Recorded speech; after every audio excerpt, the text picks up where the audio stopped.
On me surnomme Junior. J'accompagne et je filme Julien à la chasse depuis maintenant plus de 5 ans. Blagueur, mais toujours de bons conseils, les gens l'ont affectueusement surnommé Tonton Juju. Aujourd'hui, l'aventure continue. Nous parcourons la France et l'Europe à la découverte des territoires, de modes de chasse et de pêche. Aventure, rebondissements, moments de joie et de colère, mais surtout de franches rigolades. Bienvenue sur Expédition Nature.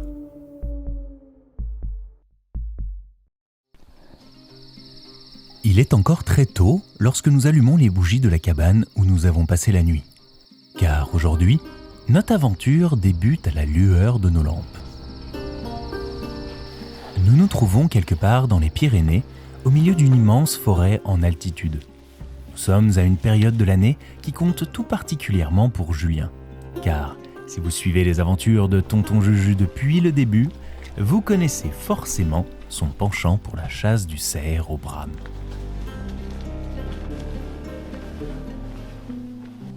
J'admire particulièrement la beauté des paysages en altitude.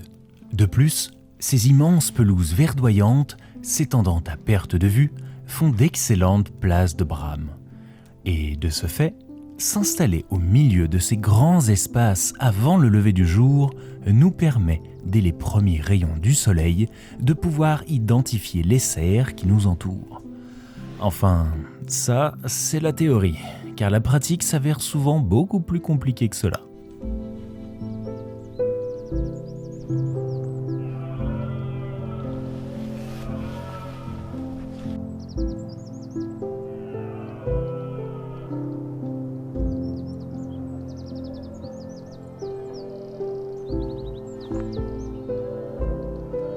Il devrait faire maintenant suffisamment jour pour repérer les cerfs aux jumelles. Mleika, la petite chienne de Damien, notre guide et ami, s'impatiente elle aussi.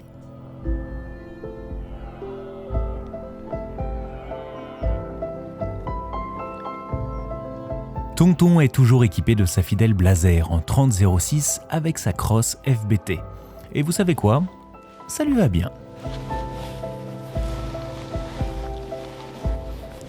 Junior du futur, spécial dédicace. Je sais que c'est comme ça que tu me préfères. C'est pas vraiment ce que j'aurais dit. Alors là, on est parti ce matin, il faisait nuit. On a marché. Ça brame derrière. On a marché une petite heure. Et là, en fait, ça brame. On est en pleine pelouse. Là, franchement, on a l'impression d'être à la chasse au maral. Et il y a des cerfs qui brament. On comprend pas, on n'arrive pas à les voir. Pourtant, on est en pleine pelouse. Là, il y a un cerf qui brame devant nous à 200-300 mètres. On ne le voit pas. Alors, soit on a des mauvais yeux, c'est possible. Ou soit il est planqué derrière une pierre, derrière un petit arbuste, mais on n'arrive pas à le voir. On va laisser gentiment le jour se lever et essayer de repérer des animaux. Il y en a un donc juste là devant nous. Il y en a un qui brame aussi, juste là, pas très loin. Là, on n'arrive pas à voir. Et en plus, là où on est, à part un ou deux rochers, il n'y a rien pour se planquer. On va attendre gentiment. En tout cas, c'est juste magnifique.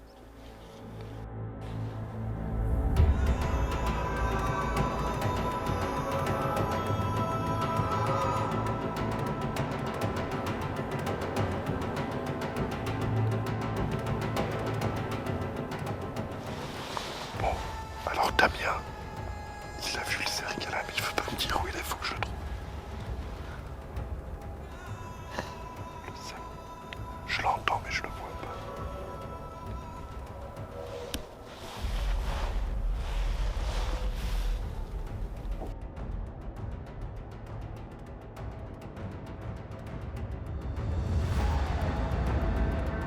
Et finalement, le cerf est bien là, couché et à peine visible de là où nous nous trouvons.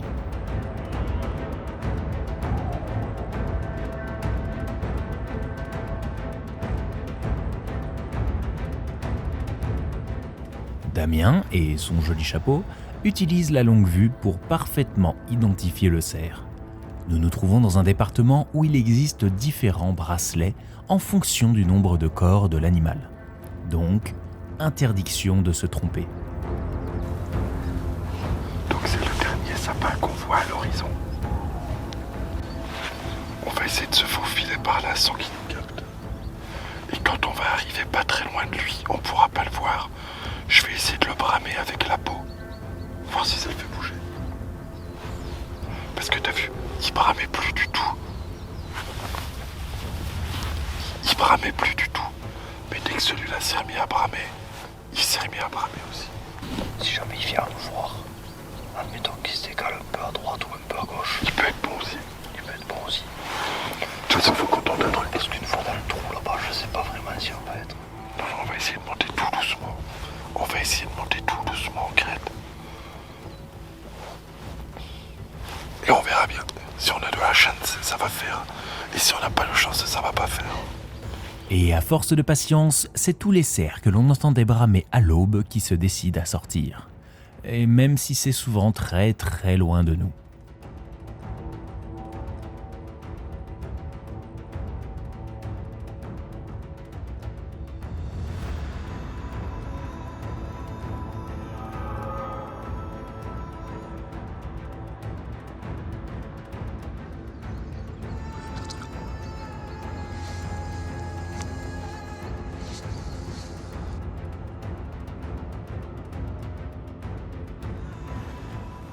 Nous nous décidons finalement à approcher le premier cerf que nous avons repéré. Avec un peu de chance, nous devrions lui arriver à une centaine de mètres sans qu'il nous repère. Avec un peu de chance, j'ai dit. Surtout qu'il n'est plus le seul à pouvoir donner l'alerte. Il faut être prudent et discret. Un art dans lequel excelle Tonton Juju. Tout du moins, normalement.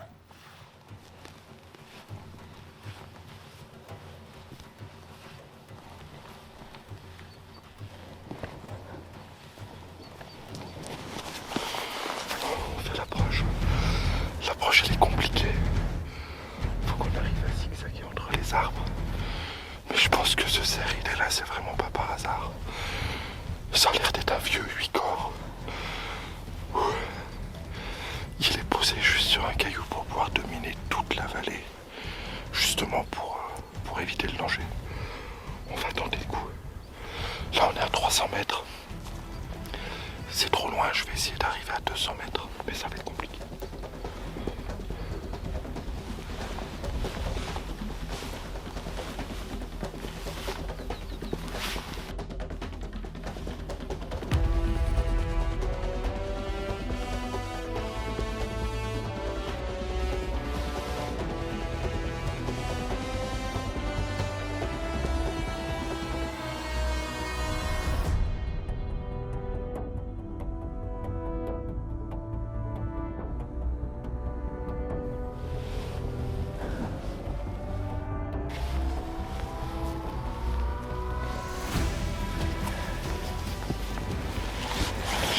Je sais pas par où passer.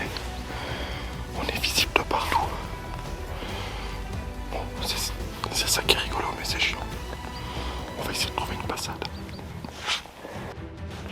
Fabien, là faut que tu sois à 20 cm derrière moi. Faut qu'on fasse qu'une seule masse.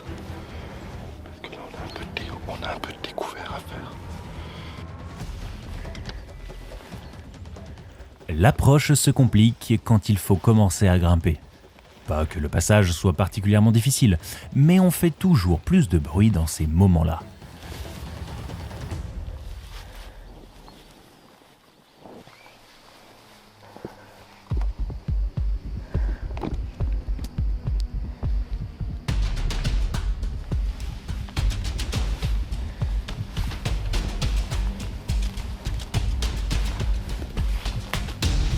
Bon, ça se précise. Là on est à moins de 250 mètres. Je pense qu'on peut arriver à moins de 200. Après il y a le rebord de la falaise qui devrait nous embêter. On va faire une pause de 2-3 minutes. On vient de faire décoller un merle. Et je veux pas que ça attire l'attention du cerf et que le cerf regarde dans la direction du merle qui a fui. Donc on va attendre un petit peu avant d'approcher jusqu'à la souche. Et je pense qu'on sera peut-être pas loin de la vérité.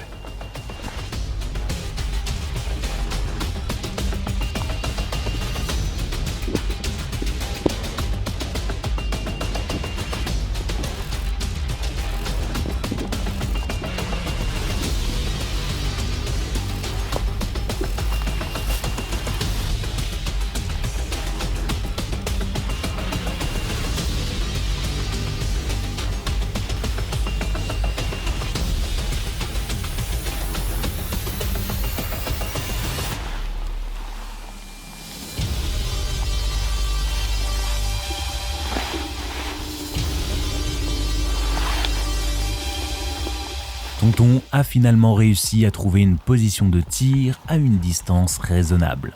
Seul problème, le cerf n'a pas l'air décidé à se lever. Une véritable épreuve de patience commence, dont il est parfois difficile de sortir vainqueur.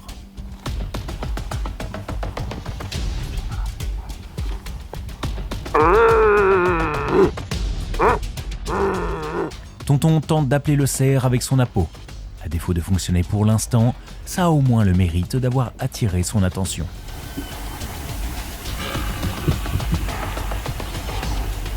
Et voilà que le cerf répond. La tension monte encore d'un cran.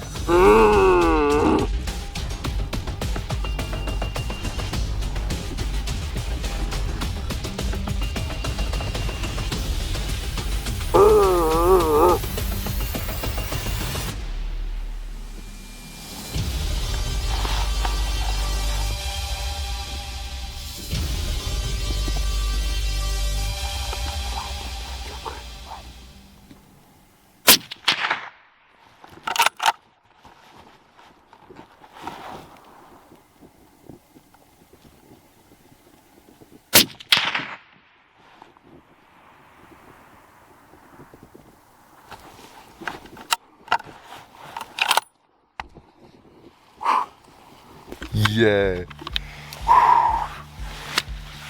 Hey Fabien, on n'aurait pas fait une approche de fou là?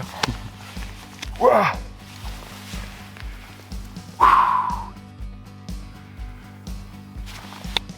Check. On a fait une approche de fou. Ouah. Ah, je peux plus parler là. Yes.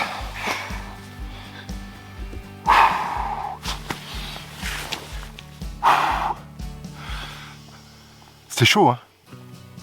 C'était chaud, là, on a fait les Indiens là pendant les 350 mètres. Avec des moments à découvert, là, on a tout avancé à quatre pattes. Et en fait, après, on est trop bas pour bien le voir. Mais on arrive à se mettre, là, je sais pas, là, il y a 80 mètres. On mettrait... Tiens, bah, je vais mettre un coup de télémètre. Maintenant, je peux.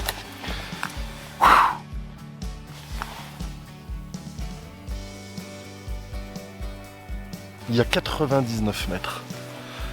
Je peux vous dire que les derniers 100 mètres, là, ils étaient chauds. Et en fait, le cerf était devant nous. Face à nous, il n'a pas bougé. C'est un vieux 8 perpétuel, je pense. Joli cerf.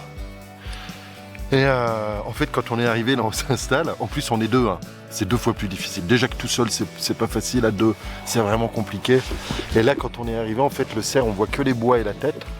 Alors, j'ai essayé de le bramer. J'ai mon super appôt. Mais bon, le problème, il faut faire des choix. J'ai laissé la canne de pire chez l'appôt là, à 2 mètres derrière nous. Parce que le problème, c'est qu'en rampant, c'est Fabien qui avait pris l'appôt. En rampant, ça fait un petit peu de bruit. Donc, on se dit toujours merde. Et là, donc, on s'installe et je commence à bramer le cerf comme ça pour essayer de le faire réagir. Alors, des fois, ce qui est chiant, je précise, je peux pas le tirer couché parce que s'il était en superposition couché, on a gagné l'approche. Mais là, on voit que la tête. Donc, bien évidemment, on tire pas un cerf comme ça. Et ça a duré quoi, un quart d'heure? Un quart d'heure, peut-être 20 minutes, puis t'es pas très bien calé. Et je pouvais pas être en position parce que j'étais mal. Et il fallait que je me mette sur le dos de temps en temps. Et j'ai dit à Fabien, dès que ça bouge, tu me dis. Et tout d'un coup, Fabien m'a dit, ça bouge. Et là, il fallait aller vite, très vite. Parce que le problème, c'est que là, il peut rester, se lever 2 secondes et là, il se barre et c'est fini. Surtout qu'à gauche, on n'a aucune visibilité. Bon, alors je l'ai tiré, donc 30-06. Je l'ai tiré avec des BXR. Alors, c'est des 150 grains. C'est des balles qui sont assez expansives. Je vais dire que je préfère en règle générale peut-être une balle un petit peu plus dure pour du cerf parce qu'on peut tomber sur des gros animaux. Par contre, la balle, elle est super précise. À 200 mètres, mes balles sont tip top. Donc j'ai dit, en fait, en priorité, faut prioriser je me perds, je suis ému. En priorité, c'est la précision. Elles sont super précises. Et puis bon, vous voyez, on va voir d'ailleurs balistiquement ce que ça fait. Je pense que la première, je lui mets derrière l'épaule. J'aime pas prendre de risques. Et la deuxième, voilà. La deuxième, il est mort, il va tomber. Mais moi, tant que l'animal est debout, j'hésite pas à en remettre et je lui remets une balle de coup pour achever. Et puis qu'il se barre pas trop loin. Parce que là, s'il se barre, déjà là, en fait, là, je suis en train de me dire, on y va comment là-haut? Parce que j'ai l'impression que là il y a une falaise en dessous de nous, puis elle remonte à pic de l'autre côté, on peut pas y aller tout droit.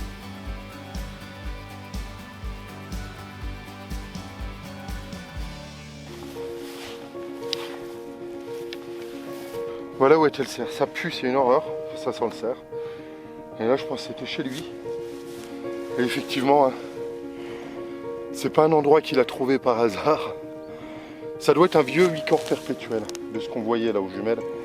Et à la longue vue, là on voit tout. Alors, on a quand même été un peu bon, je pense, parce qu'on a un petit peu là découvert. Et après on a réussi à jongler pour monter entre les arbres. Et vraiment on n'y est pas arrivé loin. Hein. Je pense qu'on a eu aussi un petit peu de chance.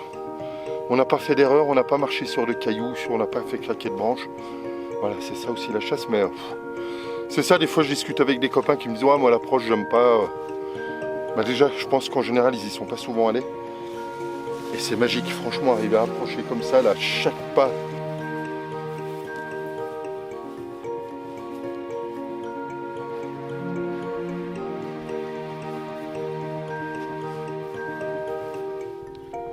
C'est un beau cerf de montagne. Ouais, il a un petit, il est maigre. Bon, après c'est la fin de brame, c'est pas un cerf qui est tout jeune. Ça, c'est ce qu'on appelle, c'est un 8 perpétuel. Je pense que c'est un cerf qui a toujours été 8 corps. Depuis qu'il est adulte et confirmé, c'est un cerf qui est 8 corps. Je pense, hein, après, il n'y a jamais de certitude, mais il a les cuisses assez maigres. Voilà, c'est un cerf qui doit pas être tout jeune. On va dépecer et débiter l'animal sur place. Parce que le ramener à la cabane comme ça, là, ça va être trop difficile. Trop compliqué, donc le mieux vaut dépecer sur place.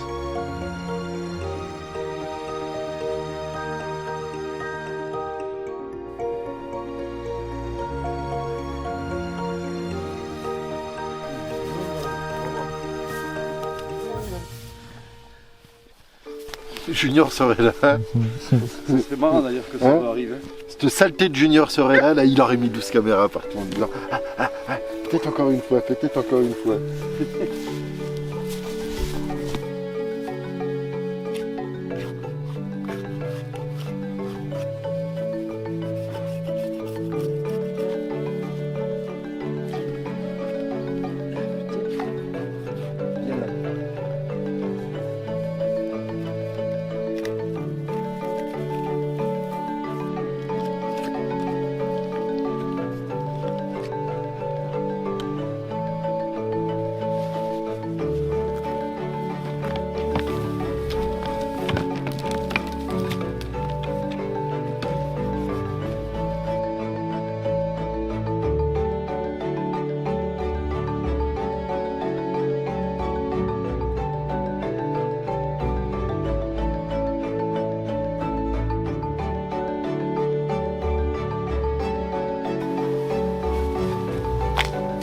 Le problème de la viande de cerf, surtout au brame, les gens disent c'est pas bon, c'est immangeable. En fait, c'est une viande, moi je trouve, qui est juste formidable. Sauf que le cerf, il pue terriblement toute l'année, mais encore plus pendant le brame. Et la biche aussi, les fans aussi ont une odeur bien particulière. Et si quand on dépece, on a les mains qui touchent le poil, puis qui après touchent la viande, on donne un goût vraiment pas agréable à la viande et c'est pas bon. Par contre, si on fait gaffe et on fait ça vraiment en prenant le temps, en changeant de gants et en faisant gaffe, on a une viande qui est juste extraordinaire.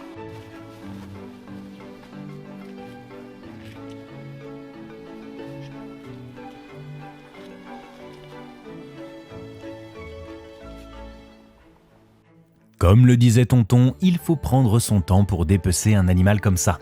Cela assure à tous les coups d'éviter à la viande d'avoir un goût trop fort, voire même immangeable.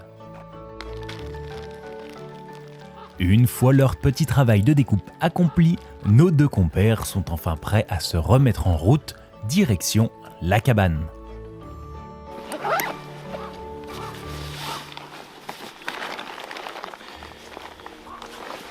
Le dernier arrivé en bas fait la vaisselle. Bon, c'est une idée de qui va faire la vaisselle. Fabien, tu me filmes toujours de dos pour montrer le sac à dos, d'accord?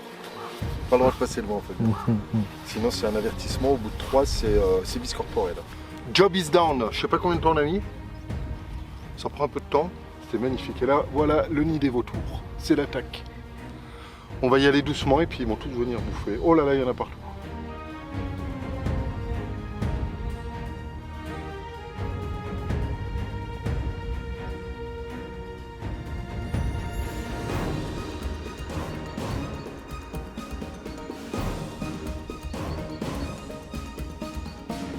Junior, la prochaine fois, c'est toi qui portes. Tu me manques, quand t'es pas là, c'est moi qui porte, j'aime pas. Oh, ne t'en fais pas, tonton, je serai bientôt de retour. Par contre, maintenant, si je porte, c'est moi qui tire. Alors, marché conclu ?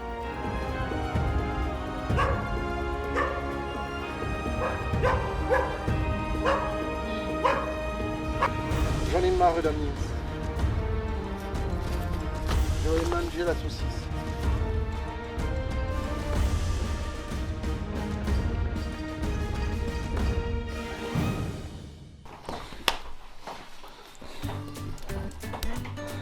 Alors là, mon tom-tom, tu nous allumes un feu. Oui, il se moque. Oh, la caméra. Oui, j'allume un feu parce que tu as eu très froid, Fabien. Je t'entends des grelotter. Tu vas encore me filmer longtemps comme ça. Tu me mettrais... Fabien, tu me mettrais mal à l'aise. Est-ce que ton feu il démarre? Ouais, ça a l'air prendre. Il démarre, mon feu.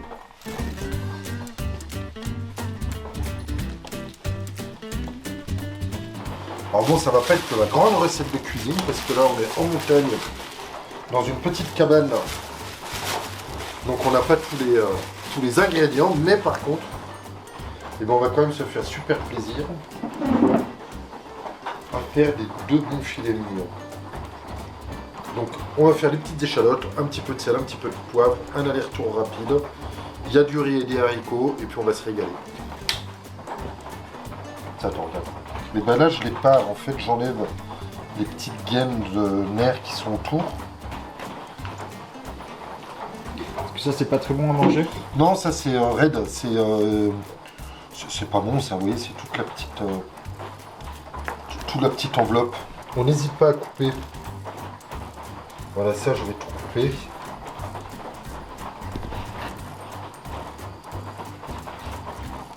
Là, il faut que ça soit vraiment bleu. Enfin, moi, c'est comme ça que je la préfère. C'est super tendre. Ça a du goût. Alors après, on peut se faire une petite marinade. Là, si j'étais à la maison, je ferais une petite marinade avec de l'huile, avec un petit peu de vinaigre, de crème de balsamique ou de soja, des petites herbes de Provence, plein de petits trucs. Mais là, on est à la cabane, alors on va faire au plus simple.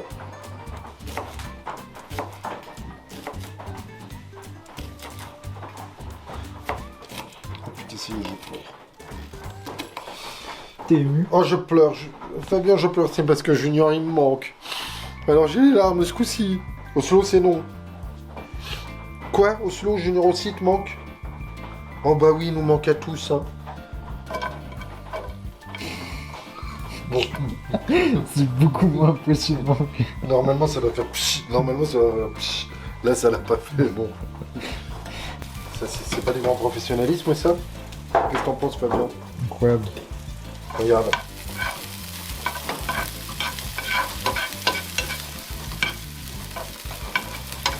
Go!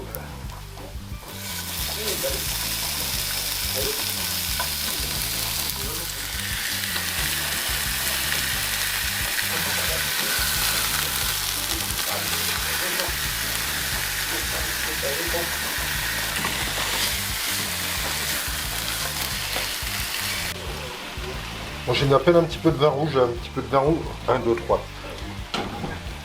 Tu l'aimes bien ma frontale dans la figure? J'ai mis un petit peu de vin là pour aller avec les échalotes pour faire une petite sauce avec le riz et les haricots. Ça va être bon dans 2 ou 3 minutes.